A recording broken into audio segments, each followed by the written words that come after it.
मैं अशोक कुमार भारतीय सेना में एक सीनियर अधिकारी हूँ। आज मैं ऐसे मुद्दे में विचार रख रहा हूँ जो मेरे विवेक पे भारी पड़ता है। पहलगाम हमला जो जनता को दिखाया गया वो पूरा सच नहीं है। हमले के समय खुफिया जानकारी की विफलता और तत्काल मीडिया की कहानी ये सभी गंभीर सवाल खड़े करती है। अपनी सेवा के वर्षों में मैंने कई ऑपरेशन देखे हैं, लेकिन ये अलग परिस्थिति थी। ये सारे साइन ये सभी एक झूठे फॉल्स फ्लैग ऑपरेशन की संभावना की ओर इशारा करते हैं।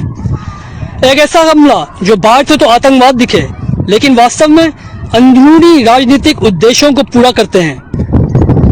सबसे ज्यादा दर्दनाक बात यह थी कि हमारे सैनिक, हमारे सिपाही जमीन पर पड़े थे और कई घंटों तक कोई नहीं उनको उठाने आया।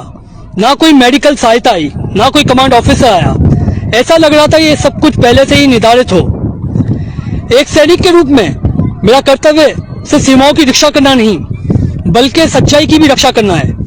धोखे के सामने चुप रहना देशभक्ति नहीं। सच बाहर आना ही चाहिए, चाहे वो कितना भी इनकन्वीनियंट क्यों ना हो।